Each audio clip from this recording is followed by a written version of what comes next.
What if the world told you you weren't qualified because you didn't have the degree, the title, or the connections? Would you still chase the dream? This is the story of a black man who turned every no into a platform, and now even Harvard wants to hear what he has to say. They didn't say it to his face. Not always. Sometimes it came in the form of a polite smirk, a pause in the conversation, a shift in tone when he said where he was from. College is important, they'd say, but maybe trade school is more practical. Practical, like he wasn't built for more, like dreaming beyond the blueprint was some kind of sin, especially for someone who looked like him. He was a tall, sharp black kid from East Point, Georgia. Bright eyes, quick mind. But in every classroom, it felt like he had to shrink himself to fit the space. Teachers didn't see his genius. They saw defiance. Guidance counselors didn't ask about his goals. They handed him brochures for alternatives. And the message was always the same. Stay in your lane.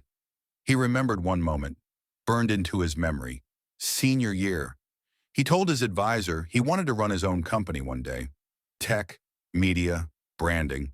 He had a whole vision mapped out. She blinked, then laughed. You'll never get that far without a degree. That sentence didn't just hurt, it echoed. It chased him down back alleys of self-doubt, wrapped itself around his dreams like barbed wire. But something in him refused to die, because this wasn't just about proving her wrong. This was about proving something bigger, that a black boy didn't have to follow the script to succeed, that he didn't need permission, didn't need to sound like them, didn't need a degree to change the game. So no, he didn't clap back, didn't argue. He just smiled, walked out of that office with fire in his gut, and whispered to himself the words he'd live by for the next 10 years. You don't need to believe in me. I already do. Little did they know, the same boy they doubted, Harvard would one day invite him to speak. It was a gray Wednesday morning, the kind of day that sat heavy in your chest before you even left the house. He was sitting in a plastic chair inside a cramped college office, staring at a degree plan that might as well have been written in another language. 4 more years, thousands more in debt, and a curriculum that had nothing to do with the business he dreamed of building. Across from him, his academic advisor barely looked up. She shuffled some papers, adjusted her glasses, and said what she always said. Stick to the plan, finish school, then maybe you'll find success. Maybe? He'd seen what maybe looked like. It looked like his cousin Malik, smart as hell, 2 degrees, and still delivering packages at night.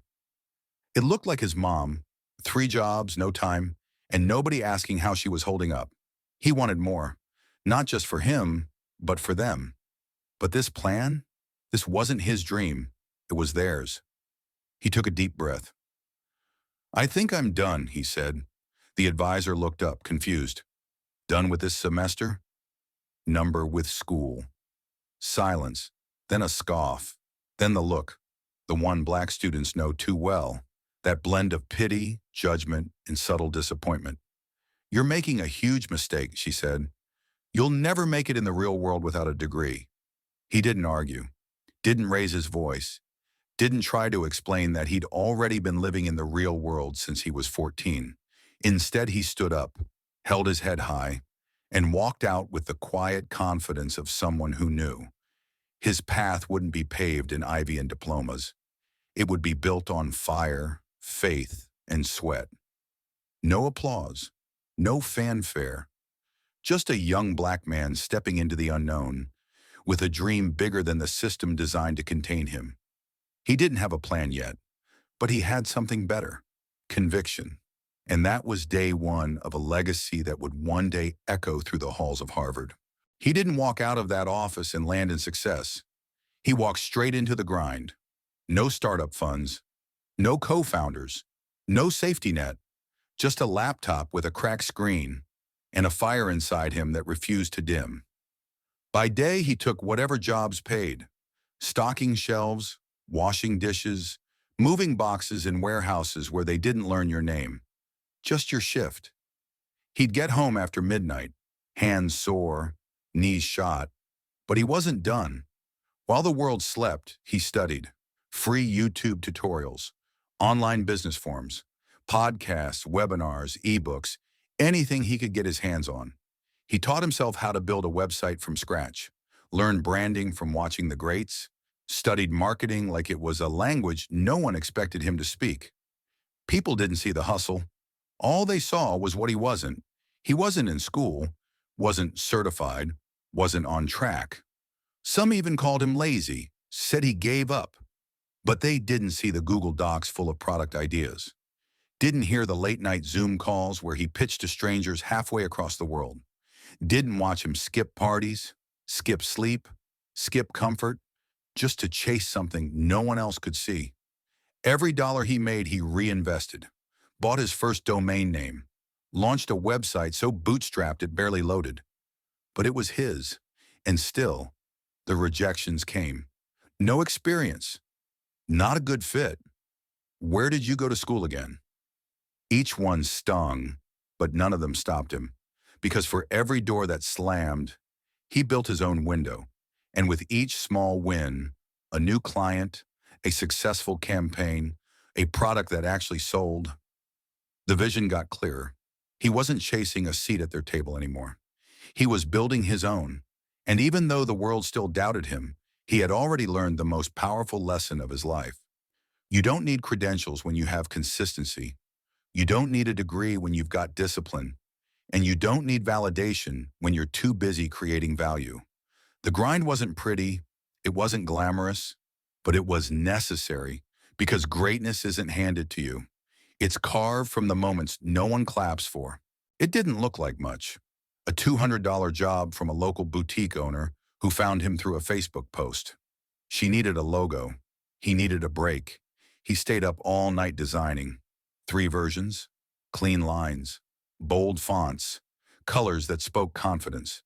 She loved it, paid in full, told a friend, and just like that, he had a client, not a follower, not a like, a client, someone who saw value in what he could do, on his terms, no resume, no degree, just results.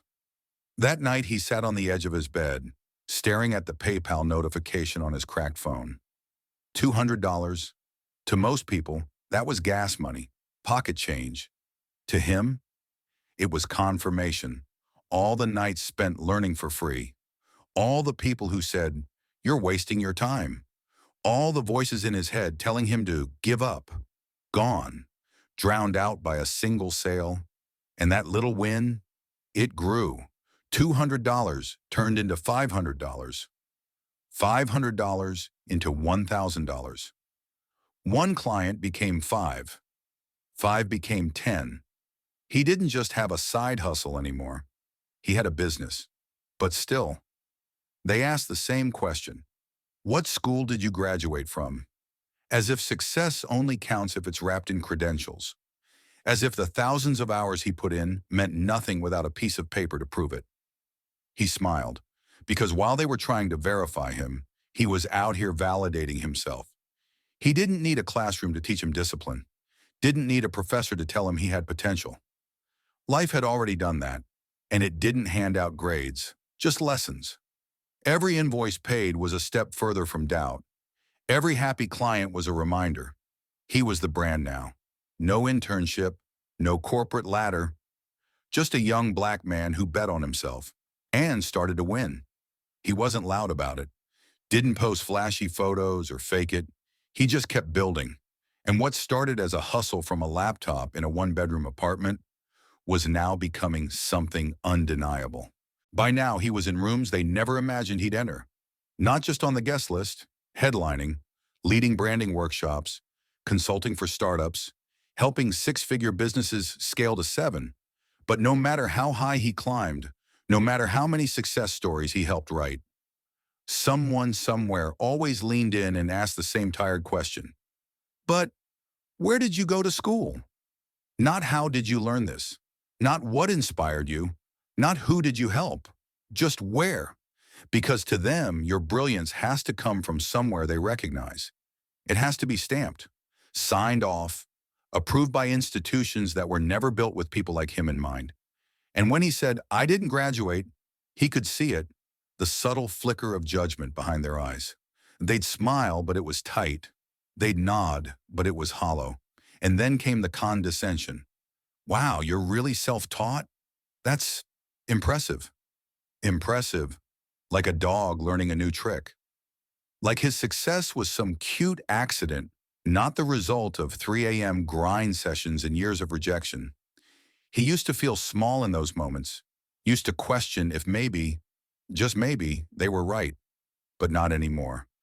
Now, when they asked where he went to school, he looked them in the eye and said it plain. I graduated from the school of proving people wrong. Because the truth was this. He didn't need a diploma to outwork, outthink, and outmaneuver people who had one. Didn't need a classroom to teach him resilience, strategy, or vision. Life had already handed him every lesson, with interest. They studied case studies. He lived one. And no matter how much they doubted him, they couldn't deny the results. Campaigns that went viral, businesses that exploded after working with him, communities that were inspired by his story. They could question his background all they wanted, but they couldn't question his impact. Because while they were asking where he learned, he was busy teaching them what they'd never learn in school. How to turn pressure into power, and how to build success that doesn't beg for permission. It started like every other day. No fireworks, no big announcements, just another post. A clip of him speaking at a local entrepreneurship event. A 2-minute video shot on someone's iPhone. He almost didn't upload it, but something told him, put it out there. He hit post, closed his laptop, went back to work. 12 hours later, his phone was on fire. 10,000 views, then 100,000, then 1 million. Comments flooding in. Who is this guy? This is the realest thing I've ever heard. I showed this to my son. He needed to hear it. People didn't just watch. They felt it. Felt the hunger in his voice. Felt the power behind his words. Felt the truth of a black man who rose without privilege, without pedigree, without permission. Suddenly, news outlets were calling. Podcasts, panels, DMs from celebrities, startups asking for consultations, youth programs asking him to come speak to kids who looked just like he did at 16, hungry but overlooked. One comment stood out the most. My professor at Harvard just showed your clip in class today, said your journey is what they should be teaching. He laughed when he read it, not out of arrogance, but disbelief. Because this was the same man who was once told, you'll never make it without a degree. And now, Harvard professors were teaching his grind. He didn't pay for exposure, didn't chase fame. He just spoke his truth. And the world finally stopped scrolling long enough to listen. That clip wasn't polished, wasn't scripted, but it was real, and that made it unforgettable. It wasn't just a viral moment, it was a shift. The day the world finally caught up to what he already knew. He wasn't just an exception, he was an example. Proof that talent isn't always sitting in classrooms. Sometimes it's surviving in silence, sharpening in the shadows. And now, the spotlight had found him. He was in the middle of answering emails when it came in. A subject line so surreal, he thought it was a prank. Invitation to speak at Harvard. He stared at the screen, frozen. Read it once, then again, then a third time. This wasn't a scam. It wasn't a podcast pitch. It was real. An official letter. A seat reserved for him at one of the most prestigious institutions in the world. They wanted him to speak, not as a case study, not as an outsider, but as a thought leader, as someone the students could learn from. He read the words out loud just to hear how they sounded in the air. We believe your journey will inspire our students. Harvard, the same school where they once told him he'd never belong. The same world that once whispered, you're not qualified. Now they were asking him to teach the very thing they could never grade.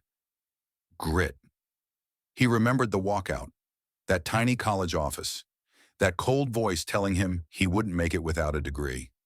Now he was walking back through the doors of a university, not as a student, but as the lesson. When he arrived on campus, it was quiet, historic brick buildings, oak trees, ivy, everything he once thought he needed to matter. But as he stepped up to the podium, black, bold, unapologetically self-made. He realized something. He never needed this place to validate him. They needed him to remind them what success really looked like. The room was packed.